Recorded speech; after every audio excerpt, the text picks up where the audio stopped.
Good evening, welcome to Sea Fishing with CJ, and welcome to my latest project, which is all about multipliers.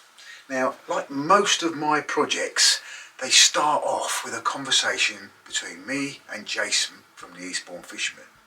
And we were talking about multipliers, and he was saying that he'd like to take up multiplier fishing, but he didn't know how to. Well, it occurred to me that that's how I always used to fish. I always used to fish with multipliers. And I gave up fishing about 20 years ago, and 20 years ago I was using multipliers. And then when I restarted the year before last, I restarted using continental rods and fixed spool reels. So I've kind of been a bit lazy. So it occurred to me, why not break out my old multipliers, break out the old rods, go and give them a go. So that's what we did. Got the reels out, got the rods out, and the project started. But then, like most of these things, it grew. And what I then thought was, why don't I see if I can't get some modern multiplier reels, bling up, refurb, really bring my old reels up to as good as I can get them, and then compare them with some modern off-the-shelf pen reels. And so that's what I've done. So this whole project, it grew and grew and grew, and it's going to be more than one episode. So the first episode is going to be all about that journey, getting to the point where we can go fishing. And hopefully it will be very educational. I've learned loads whilst I've been doing this, and hopefully you'll follow me on this journey and you'll enjoy it. So no more ado, first thing we're going to do is we're going to look at those old bad boys. Got them out of the garage, and woe is me, they've been sitting on the shelf for 20 years with the reel still mounted on the rods. Yeah, so I didn't have great thoughts. I didn't think they were going to be in a good condition, and I was actually quite pleasantly surprised when I took them to pieces, cleaned them up, oiled them, that they ran quite well. But then I kind of thought, you know, let's see how good we can make them, and so that's what we did. So no more ado, let's have a look at those rods and those reels, and then we'll go from there.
So we've stripped this reel down, and it's been very interesting. It's not bad condition considering how old it is. What we did do is we stripped down a more modern one alongside it, so I'd have some sort of a reference point for some of the bits. But what I found was in this more modern reel, there's a lot of plastic, whereas this is pretty much old school. So most of the components inside this, which is the actual winding capsule, if you like, are metal, and in good nick. Cleaned them up, greased it all, oiled it all. Let's have a little quick look at the workings of this. Now this is the spool, obviously, and in this particular model the bearings are actually in the spool, and you can see the bearings in there. So we've cleaned those up and we've given them an oil. And this little assembly here is the brake block assembly. Now unfortunately, whilst I was working on this, one of the brake blocks disintegrated, so you may see that, but there's some bits of brake block there. So I'm missing a brake block at the moment, so I've only got one brake block. Now that's the one brake block that I've got in there. And the way this works, as I understand it, is the faster this spool rotates, the more centrifugal force is acting on these brake blocks, and those brake blocks move out, and the actual brake drum is this here, And so they make contact with the inside of the brake drum there, and so they start to slow the spool down. So they maintain a steadier speed, because obviously as it slows down, the pressure comes off, and so it releases that pressure and allows the drum to rotate more freely. So that's the way that works. Got a bit of corrosion on this inner plate, but it's pretty sound. It's just cosmetic really. So I'm happy with that. I've cleaned it up as best I can, and it's going to go back together again, and we'll see how it runs. So that's the plan. So let's get this back together. Make sure that the three finger nuts are lined up, and there's a hole that lines up with this one pin there. Try not to lose the brake block. Now, one of the advantages on the newer models with brake blocks is that the brake blocks were captive, and so they don't drop off. As with this, you've got to be a bit careful, because otherwise you end up the brake blocks dropping off their little spindles, which is a bit of a pain. So get this all lined up, get it in home. And now the reason there's finger bolts on here is the idea is that you could carry a spare spool, and you know, if you were to crack off or get a bird's nest, or you want to change over to a heavier line, you can always just take this apart on the beach, take this capsule, which is all in one piece, off, take the spool out. Now, deliberate mistake, I've forgotten to put the spindle back in, so that needs to be in there. So let's make sure that goes in, because that's the thing that it all rotates on.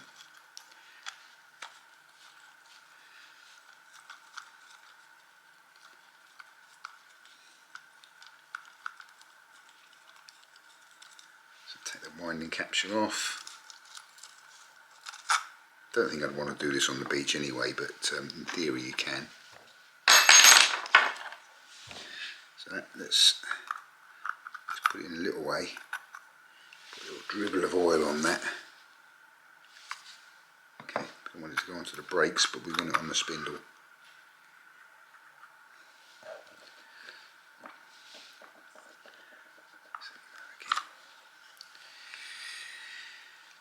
The clue is there's a little hole there, and there's one post there which hasn't got any threads on it, so that is the thing that seats it. And then we'll just do this back up. I've not shown you me taking this all the way down and cleaning it and what have you. There are far better videos out there that show you how to maintain these reels, and I am by no means an expert. But hey, this reel I've had for 20 or 30 years, certainly 25 years, and for 20 of those years it's just sat on a rod butt in the garage, not being used. So I was, trust me, I didn't look after it. So I was anticipating I was going to take this to pieces and find it corroded away on the inside, and it was never going to work again, not without spending a lot of money on replacement of components. So I'm quite pleased with how it's gone.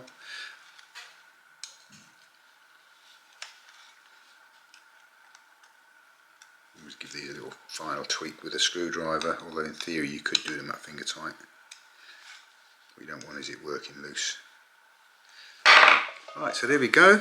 Now I've stripped a lot of the line off, so I'm just left with some backing there, which I've taped down. Let's see if it runs. Look at that. Considering the state of play of this.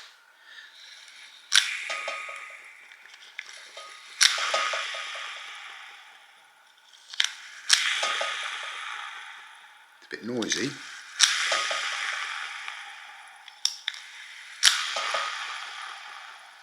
But it's running quite well, quite freely. So there's no little catchy bits.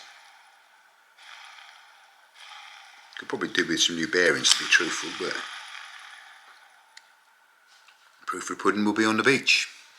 So there we go. Next challenge is this bad boy. Now this bad boy is is a little bit worse for wear. It's got some corrosion on it, but saving grace is the end plates on it are carbon fibre. Now this is an early attempt by Abu to do a mag braked multiplier, so we'll take it to pieces and have a look. and I've got its twin brother here. This one's got a flipper bar for releasing the, well, it's not working.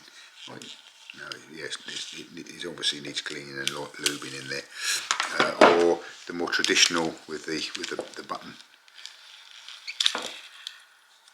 which is working.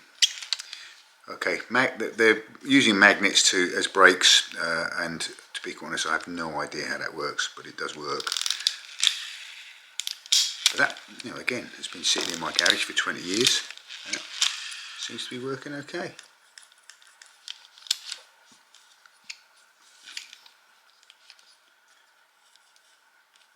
Yeah, so let's get these pieces, take them to pieces and have a look at them.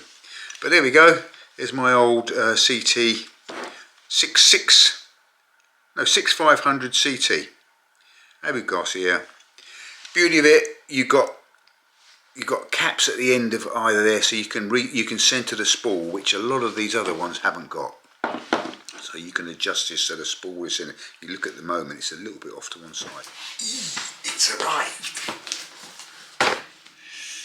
Exciting. What we got in here, Billy? What's this in here? What's this in here? What's this in here? What is it? What is it? What's in here? What's in here? You know, kissing me. And we have got a pen 525 Mag 4. Happy days. So let's open this bad boy up and have a look. What's in it? Look. What's in there? There it is. Look at that. Isn't that a thing of beauty? Look at it.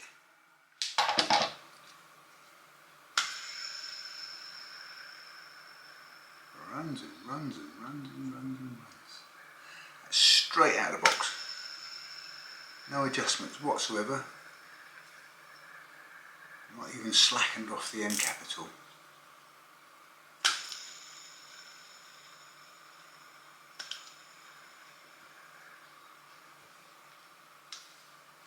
Or slackened off the mags either.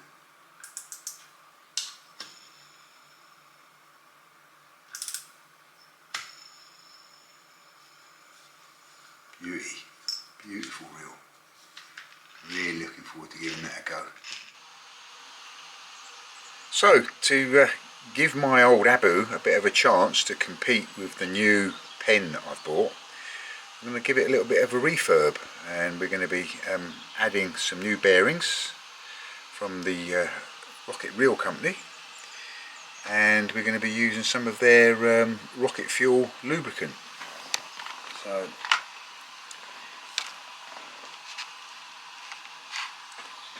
high speed oil. So let's give that a go and see how that turns out. But that's what we're working on next. Got some new brake blocks to go in there as well, and we've got the old bearings out. They came out actually a lot easier than I thought they would. So just waiting to hear back from Rocket Reel company about these little shims, whether they need to go in or not. But that's what we're up to.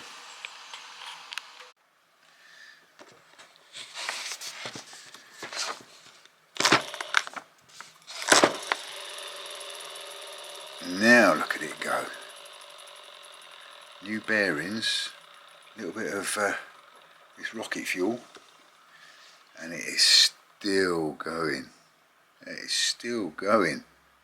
Still going. And it stops. That is amazing. That is amazing.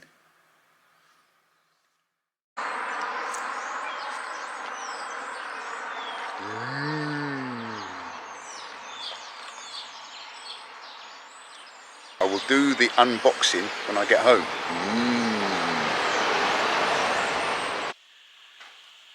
So unboxing number 2. Okay, so we've been up to the Angler's Den and we've picked ourselves up another new reel. And this is a Fathom 2 and it's the casting special. So let's have a look at this. So we need to get a knife out and just break the seal, and let's open that box.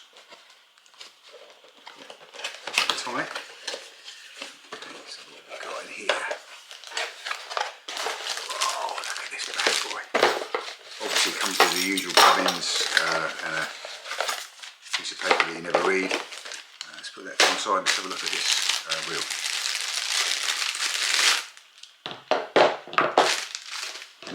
Initial view is, what a sexy black reel.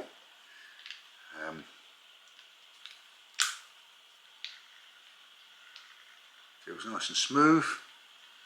I wonder what it spins like. Let's make sure the mags are turned right off.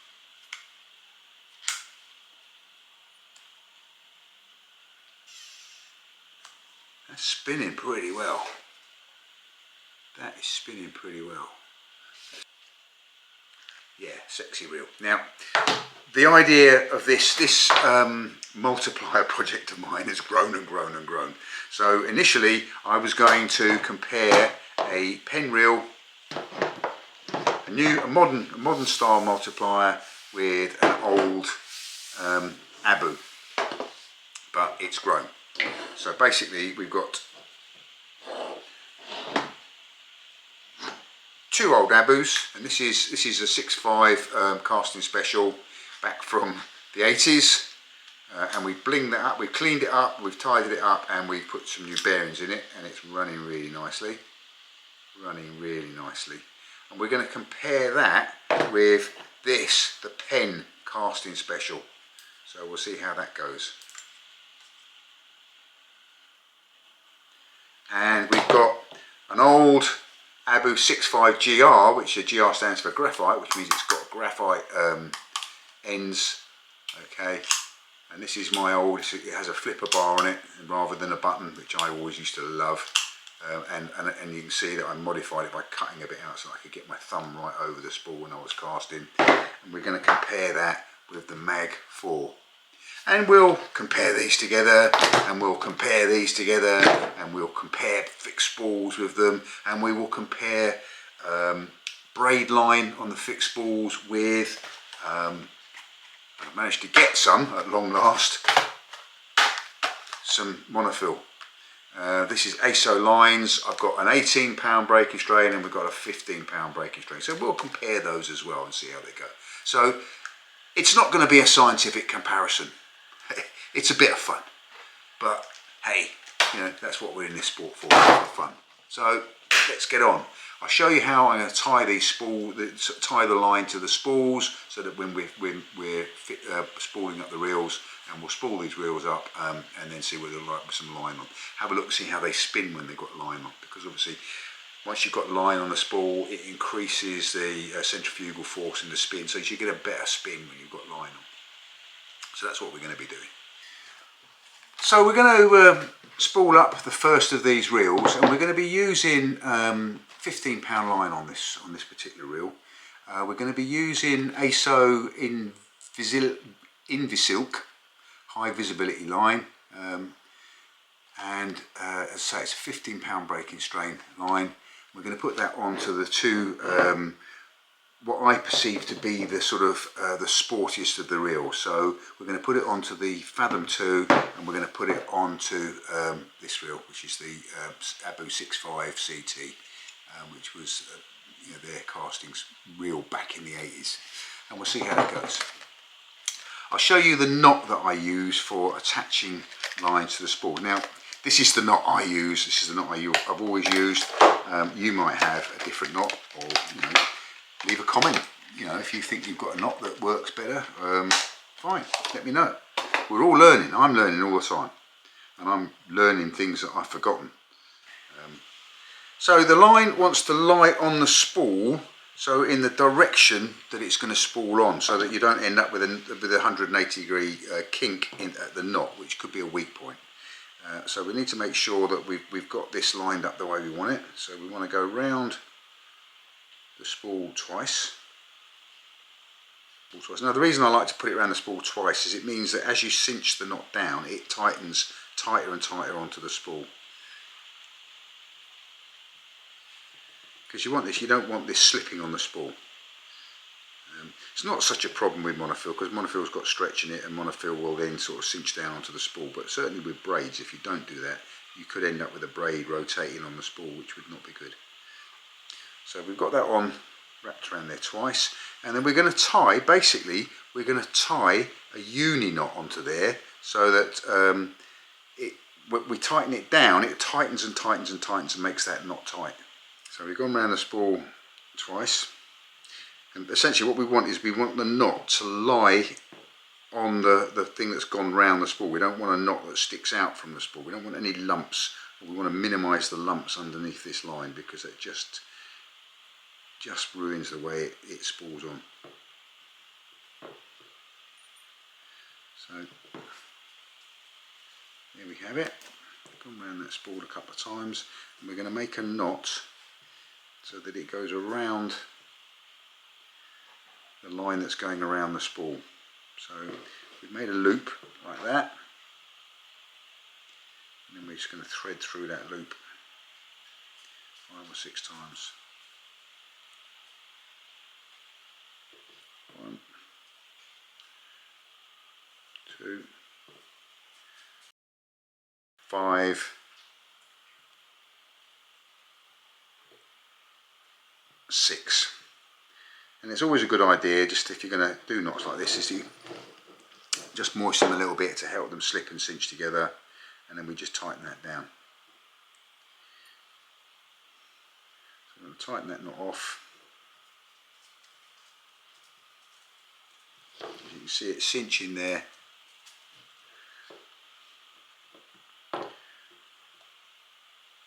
And then we pull on the loose end, the main line end, and that knot will slide down around and form a nice knot that lies in line with the line that is wrapping around the reel. So it's minimising the lump. So we'll tighten that off, and the more I pull on this now, the tighter it gets on that spindle.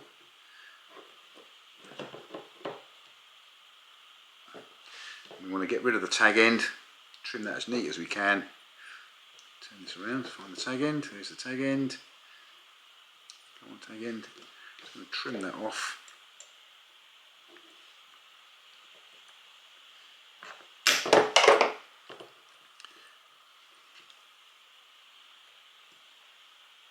Just pull on it again. Make sure it cinches. So the more that I pull on this, the more this cinches that knot tight onto the spool.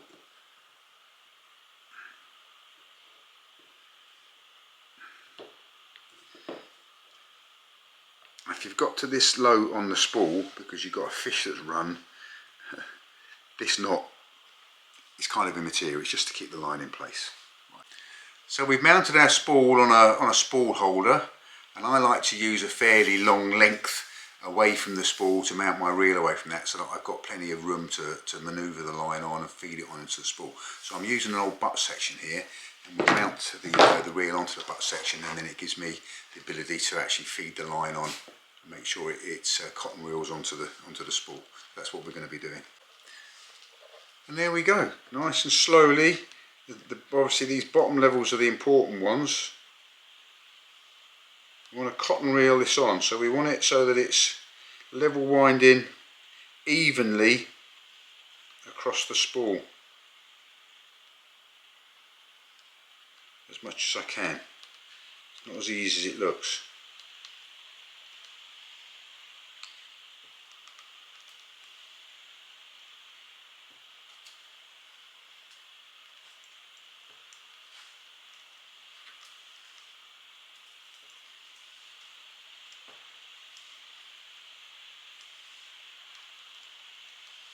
And we want to keep it under a reasonable amount of tension, because we want this line to be tight on this spool. If it's loose in these lower levels, what will happen is that the outer levels, when you're sort of winding in fish or winding in baits, etc., they will be tighter and they'll compress this down, and you end up with a sort of a wriggly, sort of spongy effect. So this has got to be fairly tight on here. So I'm pinching that line quite tightly. The resistance is on the spool as well, quite strong, so that we get a nice tight solid base.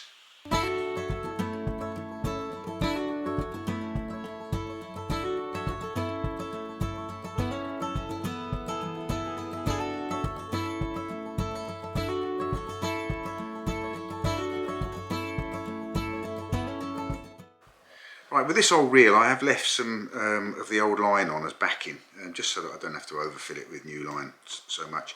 It's definitely deep enough into the spool that we're never going to see this, but just means that I don't have to put quite so much line on there, and there's some well bedded in backing line on there. So rather than tying the loop around uni knot, I'm going to connect these two lines by a double uni knot, which we've seen before. It is conceivable that you could get down to this knot, and if you're starting to run off the backing line, then you need to make sure you've got a good knot connecting your main line to your backing line. So we will do a double uni knot, big loop, the main line alongside the backing line, we'll go through that loop 7 times around the backing line. Last time I was playing with multipliers I didn't have to wear specs to do this. Time is cruel. Once, twice, one more, 7, yay, get through there, and then I can pull this tight and forget about this side of it, yay. So that's semi-tight. This next one should be easier because it's already got a twist in it. So I want to be looping through it. 1, 6,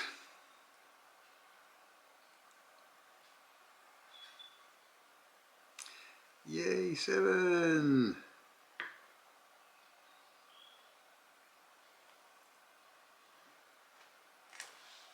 Give it a bit of gob oil.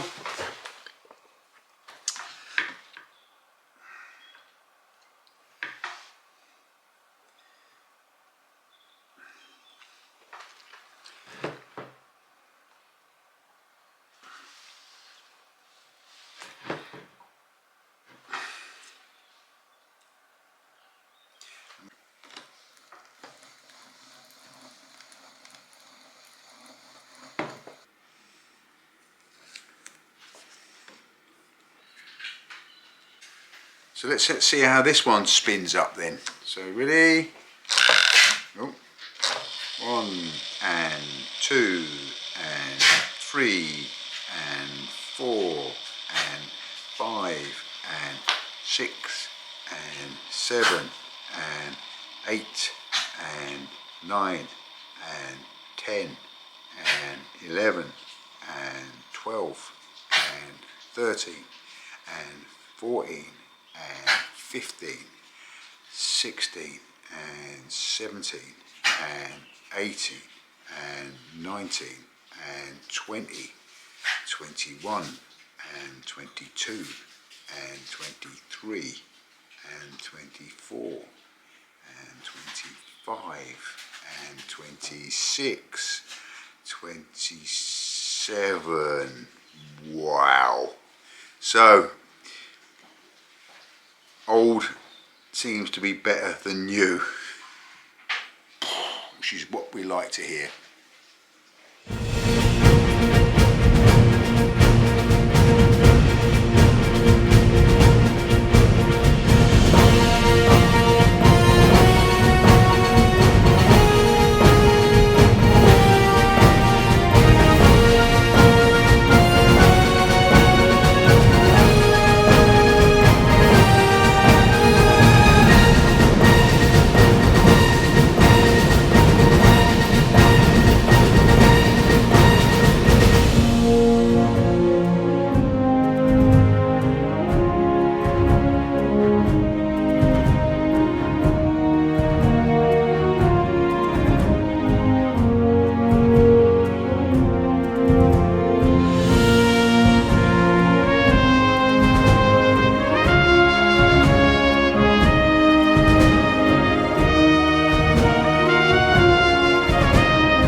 So close. I mean, the last 3, you know, just a tiny little bit more pressure on the flick of my wrist could have made all the difference, and would have made a difference to who the winner was. the Fathom 2 was the clear winner. How will they perform on the beach? Well, that's episode 1 out of the way. I can't wait to find out. So looking forward to trying them out on the beach, which is episode 2.